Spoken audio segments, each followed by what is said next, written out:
And there we go. We are officially started and kicked off. Hello, everyone. It's great to see all of you here today and to be joined by some familiar faces, some new ones, and hope you're all as excited, probably not as nervous as I am for this to get started.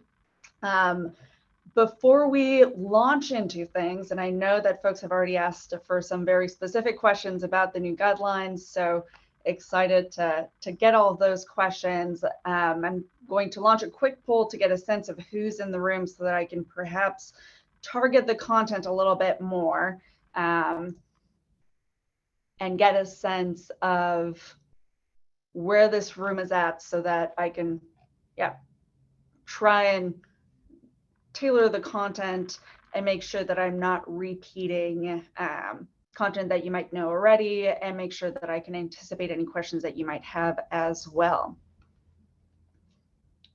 Thank you all for doing so fast.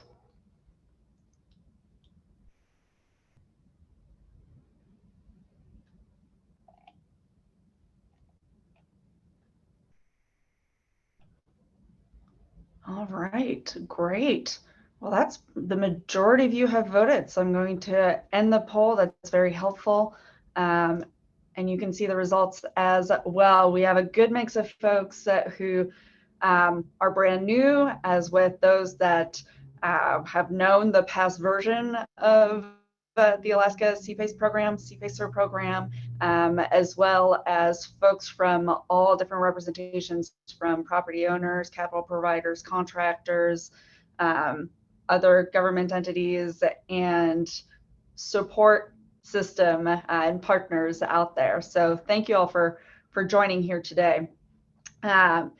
It's certainly a pleasure, and this program has been a collaboration between the municipality of Anchorage and the Alaska Energy Authority. So very grateful for those folks to have lent their support, to have worked with initially Department of Energy grant to help bring the PACER program to Alaska and to continue to do so.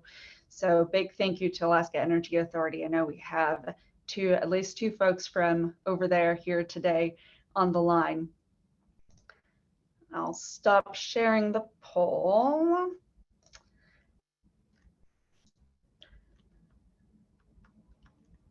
So, and heads up for all of you, I will not be able to see your faces and comments as I'm presenting. So if anything disastrous happens, please unmute and ask a question. Otherwise, we'll leave the questions for the end.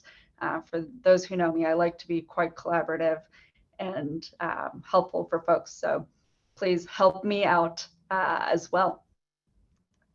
So the big excitement for the day, at least from my end, and the one that has been bringing me the most interest and questions, has been the addition of resilience and the R2 CPACE, as well as a number of other expanded eligibility guidelines that we'll be talking about today. But we are officially rebranding from CPACE to CPACER. That is in the name of the legislation that was passed last year. So it is official. We will no longer get confused with CPAP machines. It'll now be CPACER, and I'm sure there will be other confusions going forward. So quick overview of what to expect today so that you can either mentally tune in or out of the content as you think you know something or not. I'll quickly give an overview of the program itself for those that are brand new to the program, a little bit of history of what CPACER has looked like in Alaska. Then we'll dive into the new expanded eligibility, what that means for property owners, capital providers, contractors, and other partners who might be talking about the program. And that will be for the Alaska program overall. And then I'll jump into what does the CPACER program look like in Anchorage specifically, with what the application looks like at a high level so that you know what next steps you might be able to take. And to that end, I should mention, I'm Melanie Lucas Conwell. I'm the program director for the Anchorage CPACER program. It is housed within the municipality of Anchorage in the CFO's office. In addition to leading the CPACER program, I also lead another economic development program called the 49th State Angel Fund, which is an early stage venture capital fund investing in Alaskan startups. So 2 different programs across the capital spectrum that help our economy here in Anchorage and Alaska-wide as well.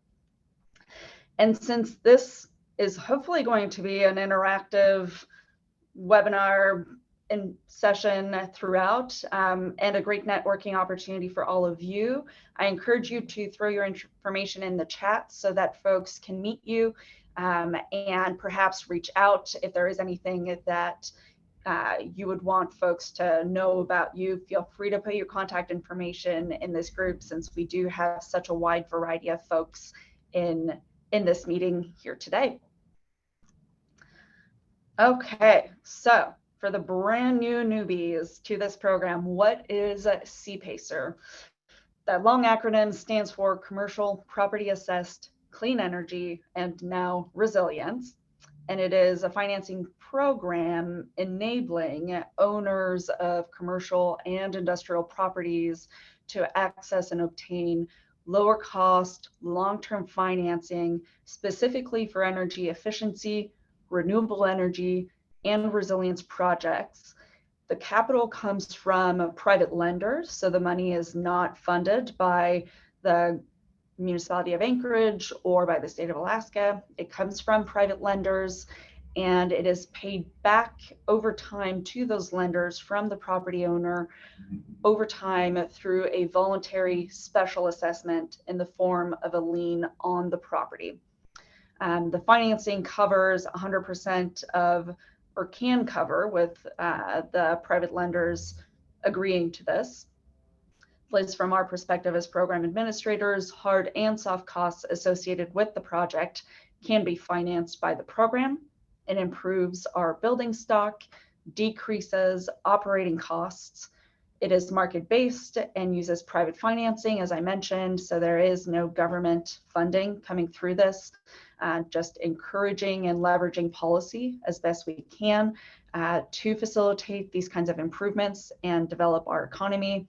And from an economic development standpoint, it is creating local jobs by spurring energy, clean energy, and resilience projects in our communities in Anchorage actively currently, but also statewide is the hope and the goal. And I'll talk a bit more about that later.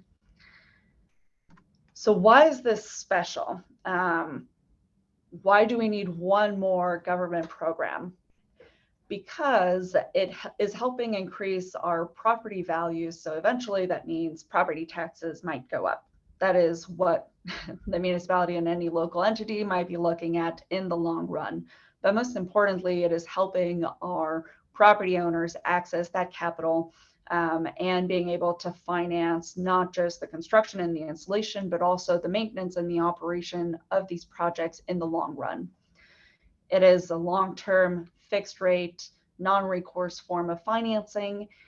So if your traditional commercial loan might only be 10, 15-year terms, with CPACER, it is now up to 30 years or the average useful life of your project.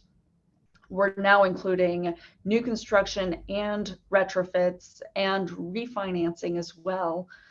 Because the financing is a lien on the property and a priority lien to any other private first mortgages, for example, it is transferable to any new property owner. It is affixed to the property itself and the grounds, and it transfers with the building ownership rather than tied to the property owner themselves. So much more advantageous that way. And we are certainly not the only ones to have such a program. It is new to Alaska, or newer to Alaska, but we are in great company around the country. There are 38 states and Washington, D.C. who have programs.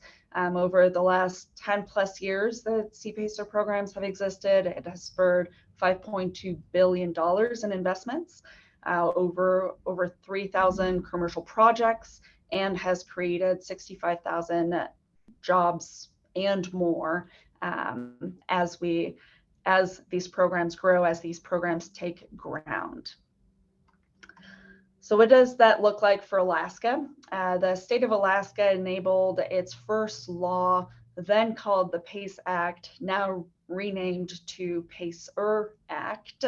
Back in 2017, the Alaska Energy Authority had worked with stakeholders to create an advisory committee to help with that law, and have been able to continue that work over the years, had worked with PACE Financial,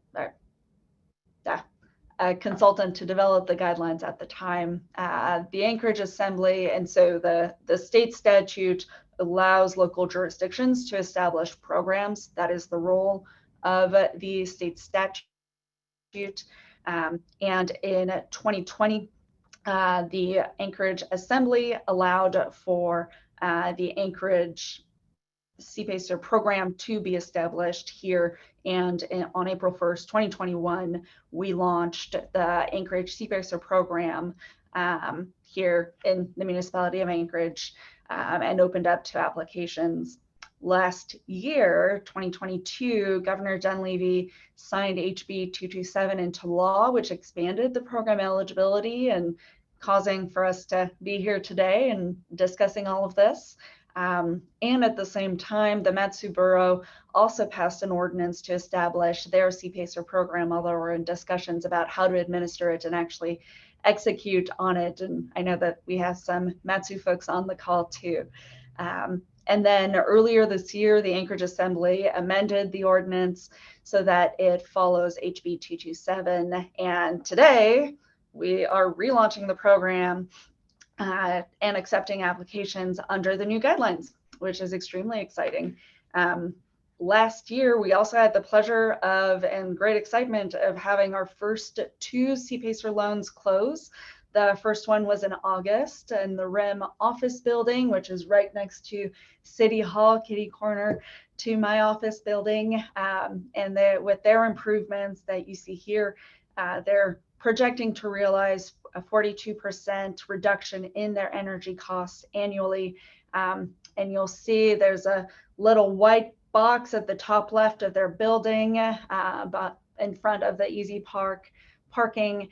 That is the combined heat power system, cogeneration system, that is allowing them to reduce their energy bills. So very exciting to have worked with them, to have launched that. And very recently, we also announced the close, which happened back in December, of the Aviator Hotel, and their projected energy savings are around $12 million over 20 years for a $5.5 million PACER loan. So we were very excited to have that happen, seeing those savings go right back into their loan and those improvements. And I'll note that both of those loans were under the previous program guidelines. So when you have questions about those, they didn't have the full extent of eligible projects and guidelines that we do as of today.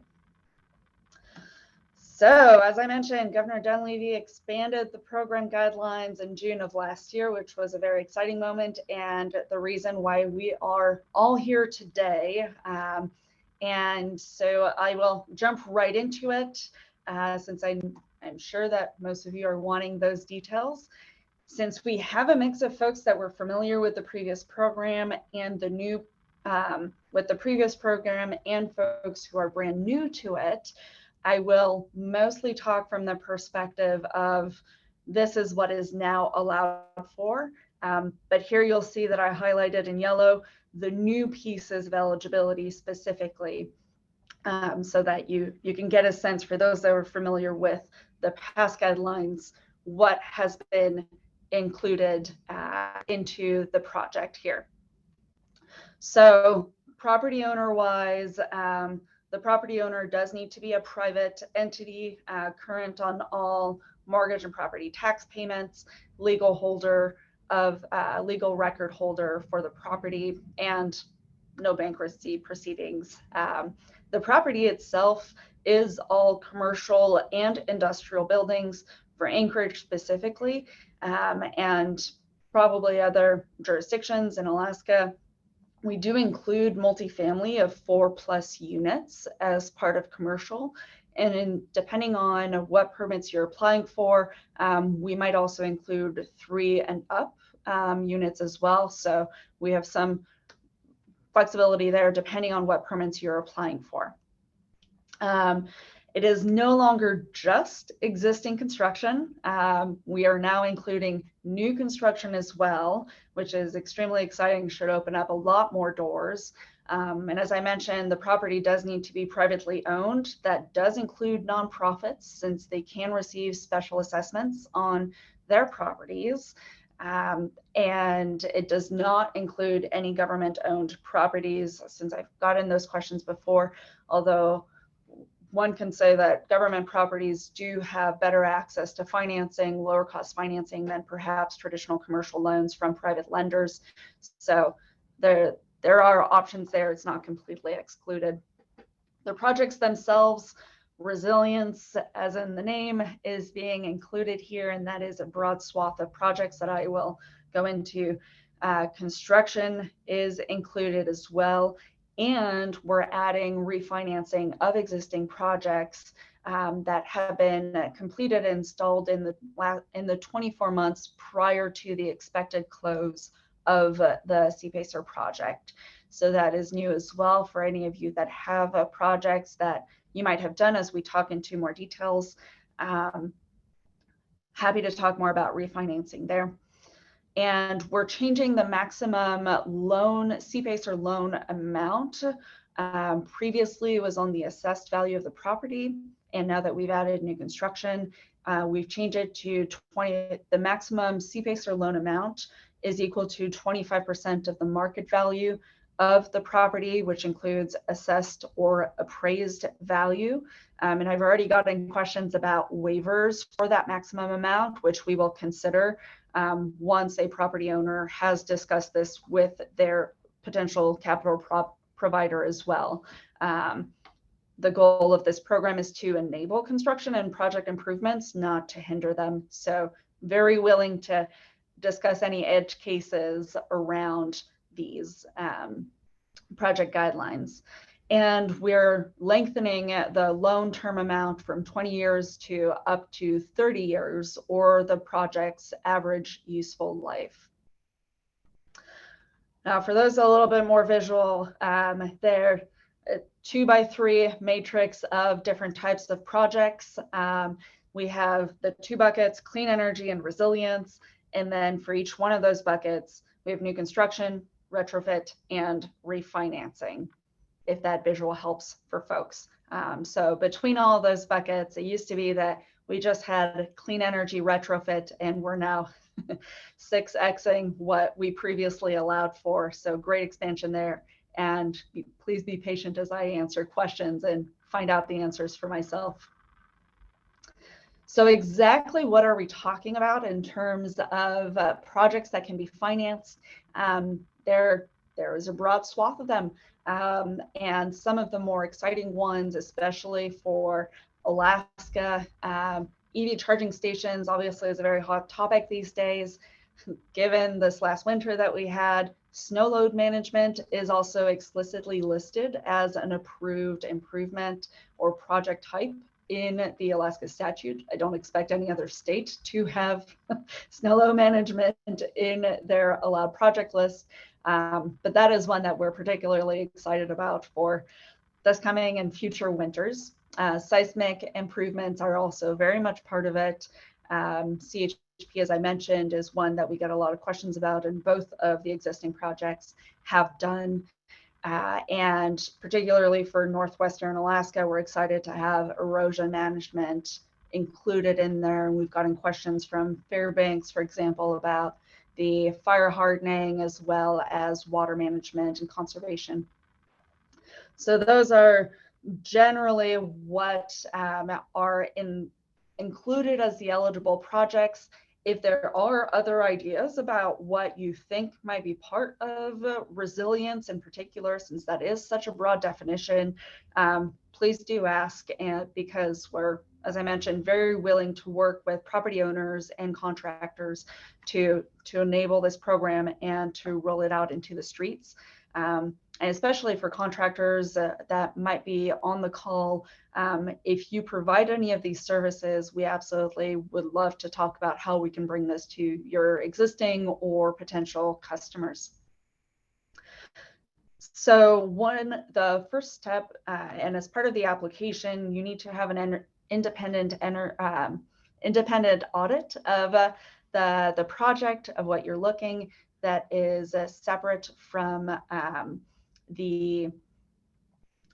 sorry, I thought this slide was building on its own. That is separate from who the contractor is going to be, that is building out and developing the project itself, so that there is no conflict of interest there. Because of resilience in particular being added to the program, as you can see, there's a long list of professional accreditations that we can accept for the project audits and the eligible improvement sign off. So this long list is in the program handbook that is will be online after this webinar. I do need to post the updated one, and that you can see that full list there. If there are missing certifications that you think might qualify, happy to discuss that as well. So that independent project auditor will need, as part of the application, will need to sign off on the eligible improvements and conduct an audit. So we recommend chatting with a project auditor as soon as you can if you are a property owner and considering such projects, to develop that project scope, and either before or after talking with a lender, being part of that conversation before coming to me for the application submission, or as part of discussing that, since there could be additional costs that are part of your financing as part of that project that might be of interest, and an auditor might be able to give you a menu of options of what your property might be eligible for, that you might be interested in either at one point in time or at a later time. So looking at what are the technical requirements, we are using, previously we had a savings to investment ratio that was required, a 1-to-1 ratio, where for every $1 of energy cost saved, you could have $1 of loans. We are moving away from that, given that we've included new construction, refinancing, and resilience in particular.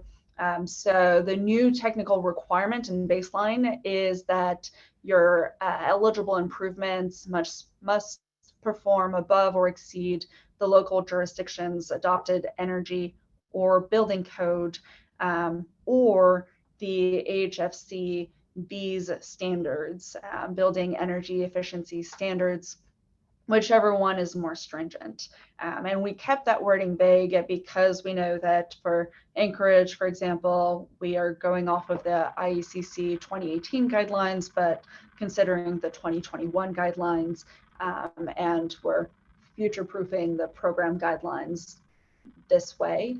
The intent of the program is to improve our buildings past what they currently are.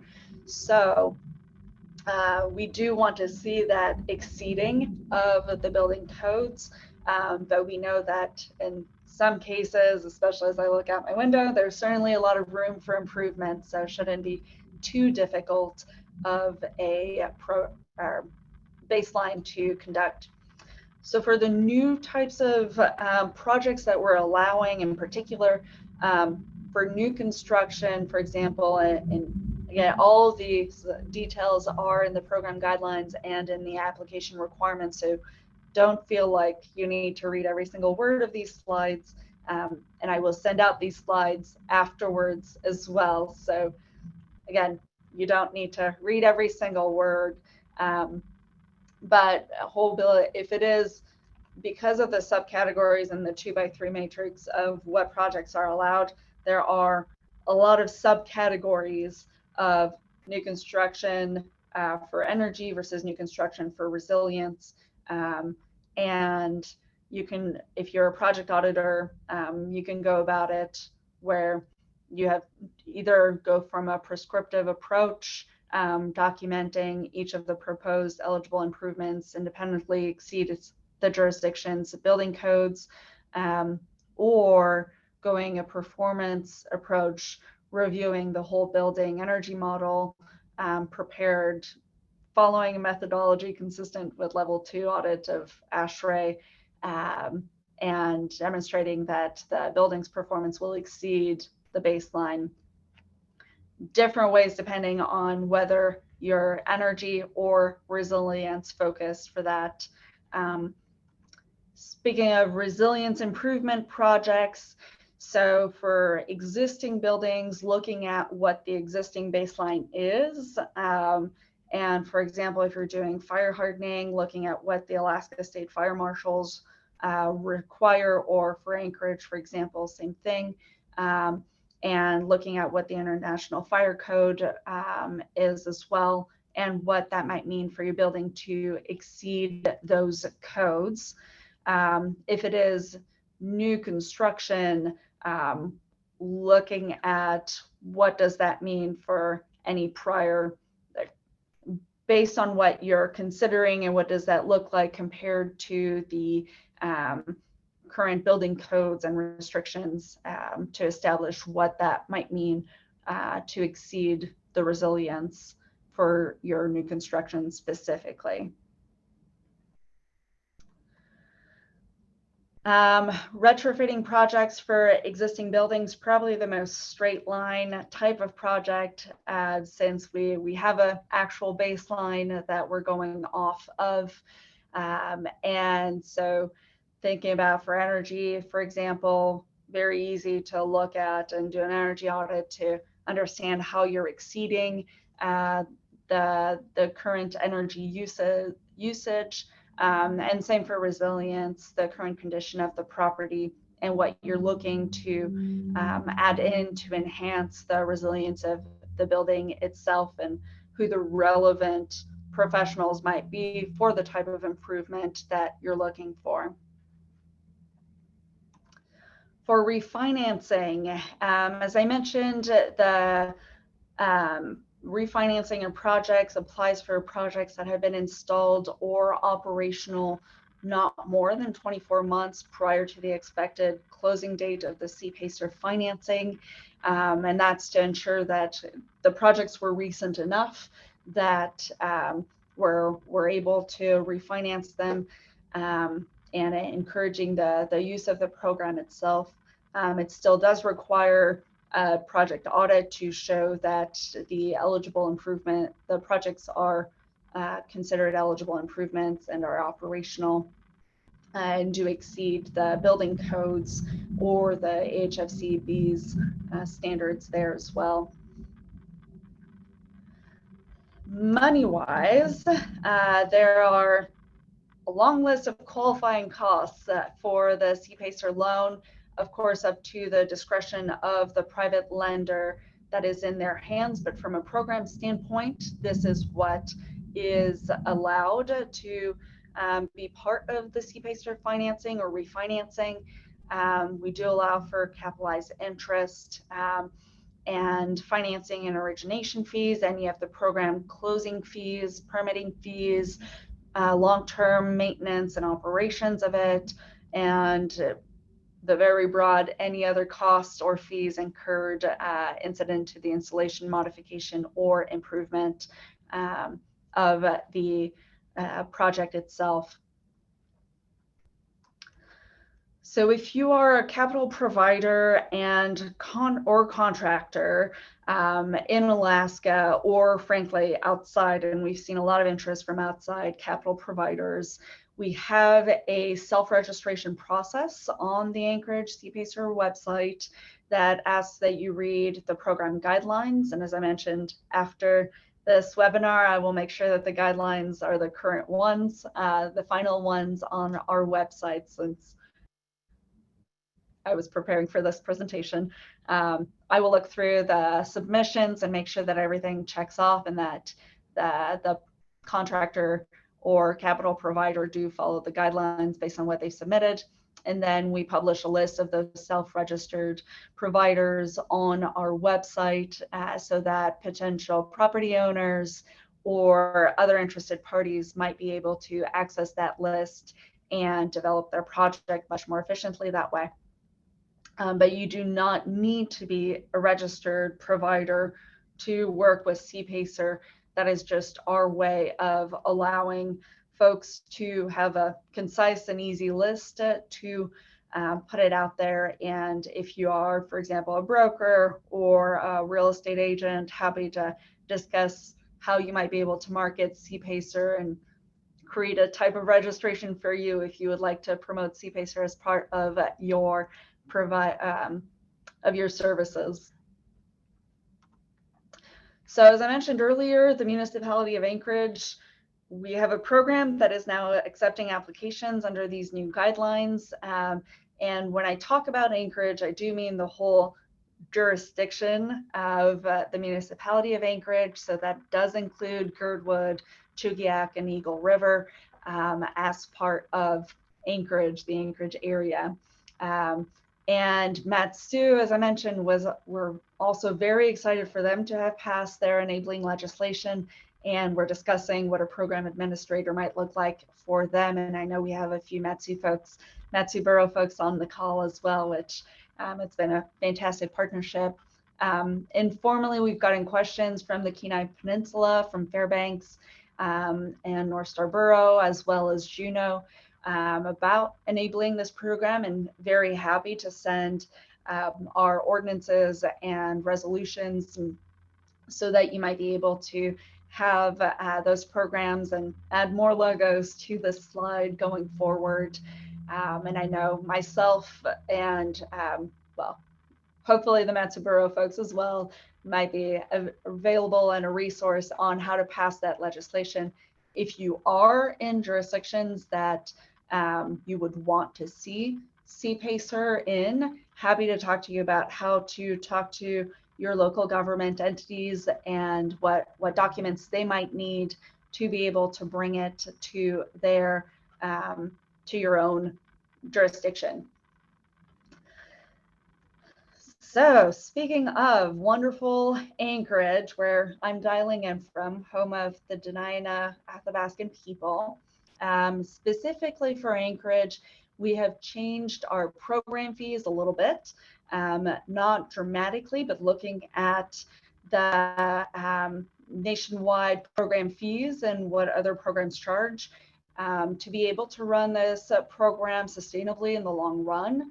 We've increased the closing fees from 0.8% of the total project cost to 1% of the total project cost, up to $50,000, whereas previously it was $5,000. But we are keeping the non-refundable application fee for $150, and that's when you've submitted all of the documents required as part of the application, all of the exhibits, so that we consider that a formal application and we can move into the closing phase, which I'll discuss after.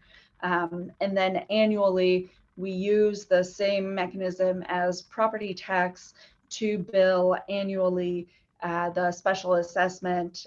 For Anchorage, we've established that we'll send out the bills by October 1st annually, with payment due by October 30th. And that bill goes to the property owner.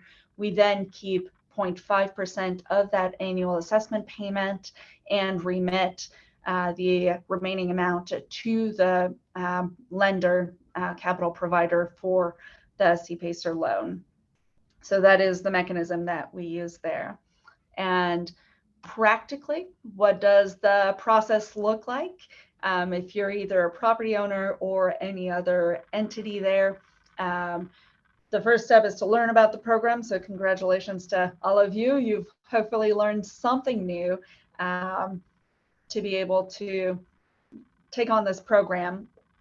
You can either start with number 2 or number 4 on this list. So either starting with the project scope and working with a project auditor, either a licensed P or any of the other professionals that were listed previously and in the guidelines, so that you can scope out what that project looks like and then go to a lender, a capital provider to apply for financing. Or you can swap that around and start with the lender, discuss with them what you're wanting to do, and then figure out with the project auditor what might be feasible, what the savings might be there. And then between the property owner and the capital provider, they have their own underwriting and funding process that they will go through. And I've been in talks with some already about what that might look like from a program guidelines standpoint, but there might be additional criteria that they add in for their own projects in addition to what the program requires.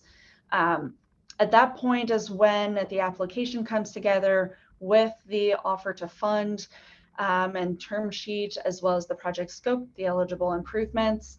The application fee is paid.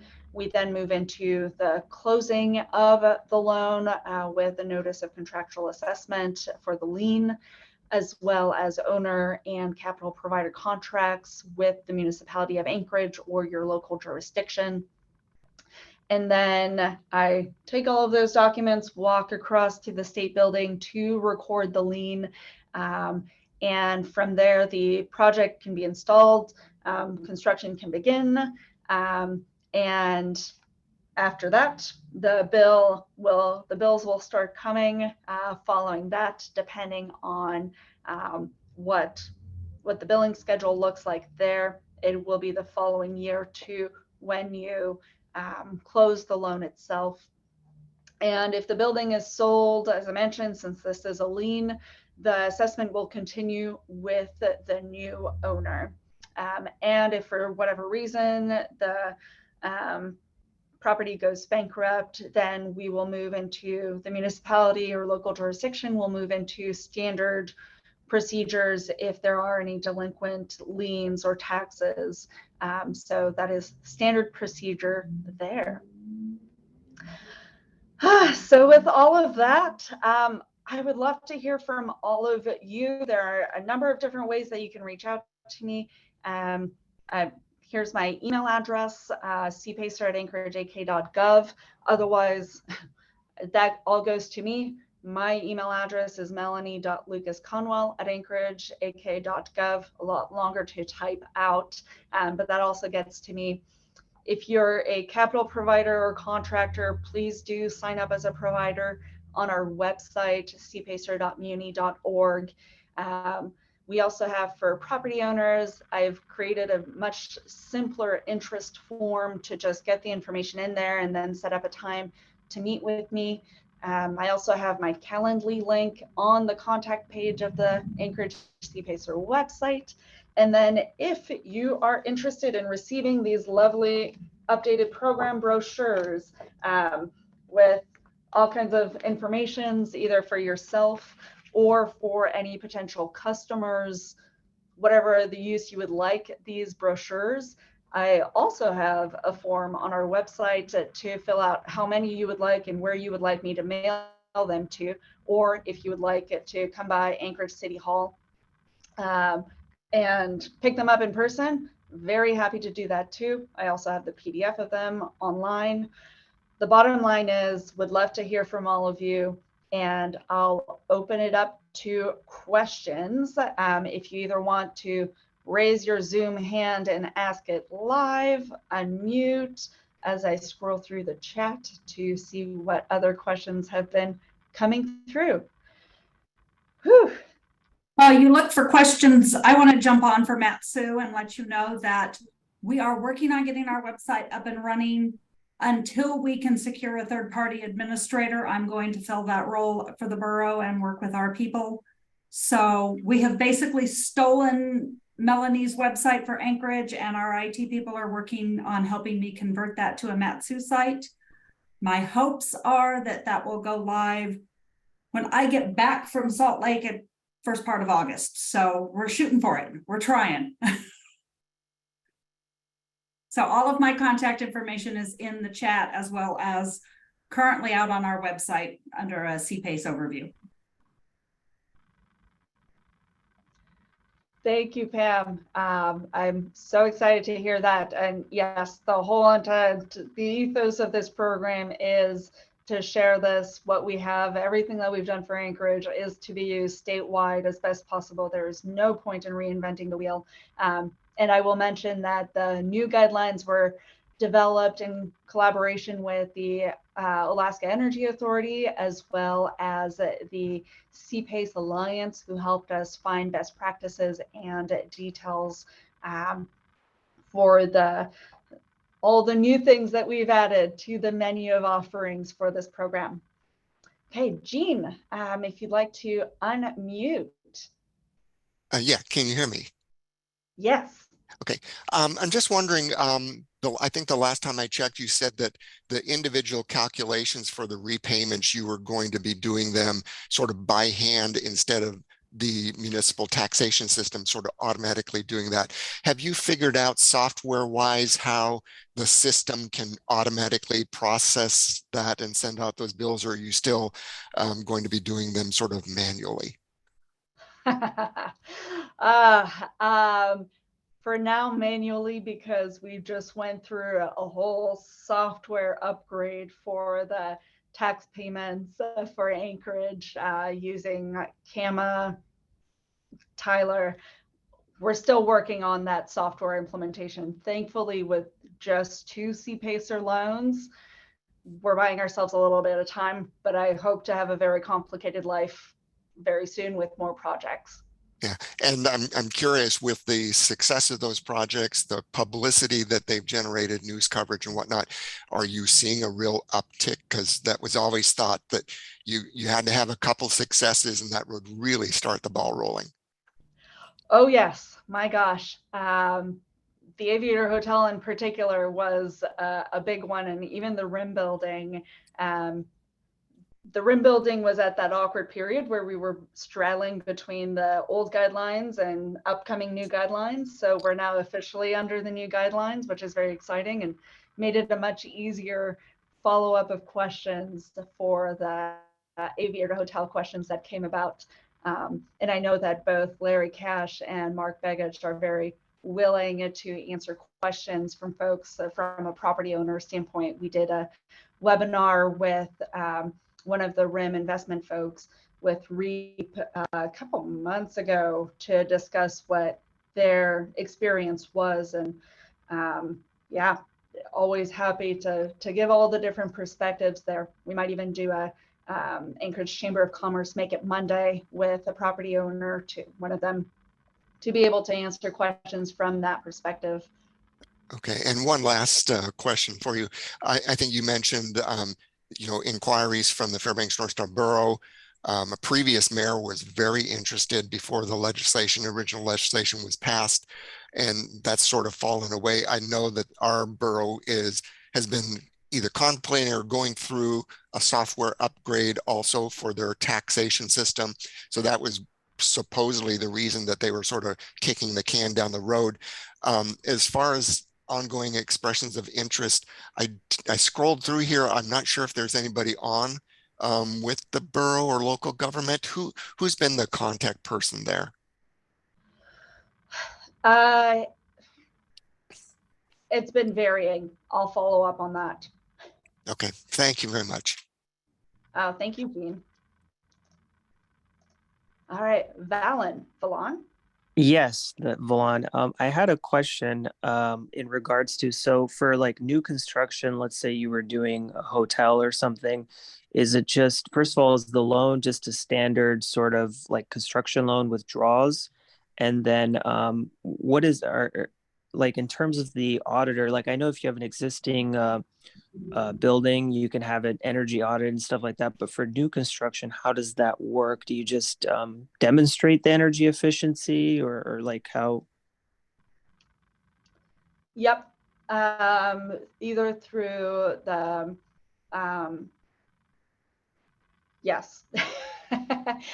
So you would show that it exceeds building code, or if you have performance data from other examples, for example, or from other projects, you could use that either what the nameplate is or using the B standards, depending on what is the most relevant to the project itself. And sorry, I don't remember if you said for energy or for resilience on new construction. Sorry, I said energy. For energy itself. Yep. So using the B standards might be the most applicable, or local building code. So for Anchorage, IECC 2018. Awesome. Thank you. Petla.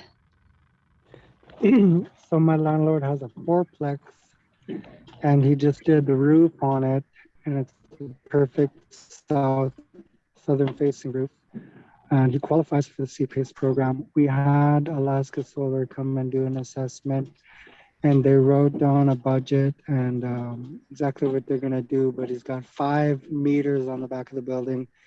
And my landlord is holding off because he's afraid of what's going to happen when the value of the building goes up and the taxes go up on his building. Is there anything that I can tell him that will assure him that his taxes aren't gonna go skyrocketing or something? Good question. Well, the goal with solar would be that their energy savings, and depending on how it's wired, either the bill is passed on to you or he's paying the energy. I'm guessing as a tenant, you're the one paying the bills if it's individually metered per unit, perhaps.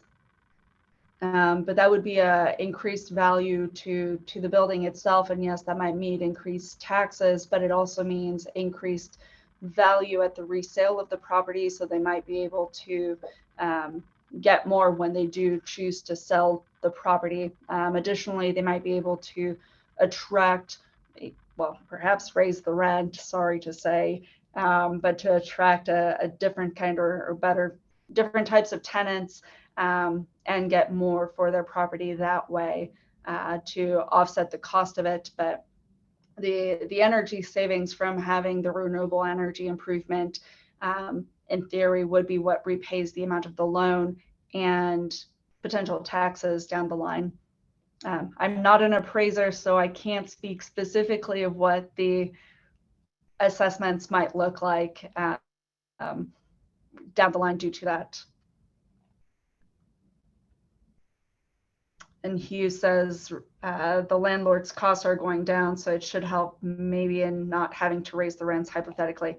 Yeah, a lot of different moving pieces there, but Petla, happy to chat with them and see what might be the best option there for them on a case-by-case basis. What's the timeline? Like, let's say today you had interest in getting a new construction loan. Is it like 30, 60 days or so closing? Oh boy, a lot of different variables. One thing that I should have mentioned during the application process, and that we have seen slow down the close, is that there is a requirement for if there is an active mortgage on the property, the mortgage holder does need to consent to the CPACER lien and assessment. So we have seen slowdowns there depending on who the mortgage holder is. And they do need to have a 30-day notice. So gosh, every single step of the process could be a slowdown, from a lender providing or not providing term sheets, from the energy auditor, or sorry, project auditor, being able to scope out what you need and what you want, filling out the application documents, making sure that everything is lined out. So far with applications, I've seen different numbers in different places because documents change over time. So having something that is complete and accurate takes a surprising amount of time, making sure that the title is accurate and doesn't need any updates. We've seen that as well. and the application review itself is fairly easy, since there have theoretically been a lot of conversations up until that point, especially with the first of the first few projects. I'm doing a lot of hand holding and learnings myself, especially, and that will absolutely be the case with these expanded guidelines, as I'm getting a sense of what all of you are asking of me. So very hard to tell. I think 30, 60 days would be rather ambitious, but not impossible if it's super simple, no mortgage, and the lender's already lined up. Be my overarching question, or overarching answer. Awesome, thank you. And I saw, let's see, scrolling through the chat, Chris Schutte, hi Chris, asks if the CPACER annual assessments allow the borrower to make 2 payments like the MOA property tax bills. We would prefer to have 1 payment, depending on the lender and what the financing agreement looks like. The lender might not allow for multiple payments. We could talk about 2 payments if that were of interest, but right now we're best set up for 1, partly due to doing manual billing as we talked.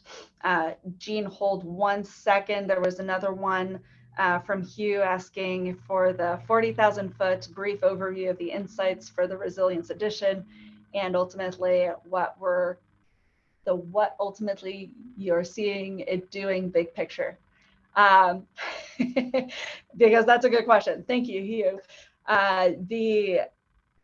The theory there, and there have been 3 other states that have added resilience to their CPACE program, and so we're following suit with that. The idea there is that we're improving our building stock, point number 1, and that it is reducing our operational cost, or reducing the operational costs for property owners, and along the same lines and philosophy of the energy savings. And because you have more resilient buildings, you're not having to do improvements after any natural disaster in particular, and saving yourself costs that way. You might be benefiting from lower insurance rates as a result of having better resilience improvements. Now, I haven't fact checked that with insurance companies specifically, so that is just hearsay from other administrators that might be a benefit. Don't hold me to it. And also might help with preventing bankruptcy and defaults on tax payments and the other liens, and having the municipality and other jurisdiction having to repossess the properties because whatever natural disaster might have been too consequential to a certain property. So there is that benefit as well of economic development wise. We want to see our developers, property owners to be successful along the same vein of reducing their energy bill and improving their buildings there. I think those are all the key points for resilience. But surprisingly, when we were talking with legislators last year about adding resilience, there was absolutely no pushback about the concept along the lines of, or in line with clean energy. It was much more in the details of what does resilience include, and with the specific addition of snow load management, and now I'm forgetting which legislator had added that in, but that was absolutely one piece that makes it very Alaska, but helping reduce the cost for our building owners, because we know how expensive it is to build, to maintain, to operate buildings in Anchorage and frankly in all of Alaska. All right. Okay, let's see. Jean, one more question. Yeah, I'm just wondering, with the 2 projects that you've got done, did you have to do something special to get the lender buy off? That was another thing that we're hoping that over time lenders become more comfortable. They understand that yes, they're taking a second position to the CPACE financing, just like the the taxes owed are a superior lien on a property, the CPACE financing is a superior lien too. So did those projects actually get that sign off from the lender, or did they have to do something special in order to get it? They both got it, since that is a requirement to close on the CPACER loan. There does need to be that mortgage lender consent.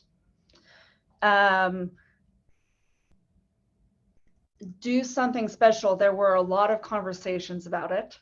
I will say that privately owned or private lender mortgage holders were easier to work with than non-private.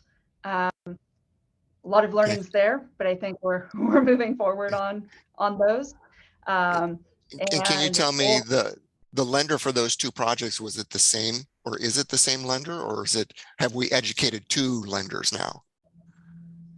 The CPACER loans were from Nuveen Green Capital for the first one, and the mortgage holder was Northrim Bank. So that was an easier one to work with. And then for the Aviator Hotel, the CPACER financing was provided by PACE Loan Group, and the mortgage was held by the Alaska Housing Finance Authority, AHFC, and that was a longer process there. Okay, thank you. And I think locally, Northrim has been the first mover in terms of a private lender wanting to work with CPACER loans, and they are referring their loans to Nuveen Green Capital. That is their setup, and I'm currently in talks with First National to also set something up there. And I know that that's a much more recent conversation, so they're much more open to it and wanting to do CPACER loans.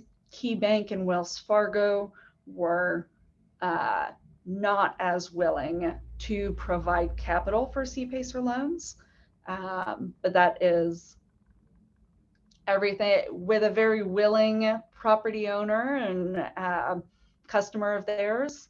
I'm sure that goes a longer way than us as program administrators asking questions.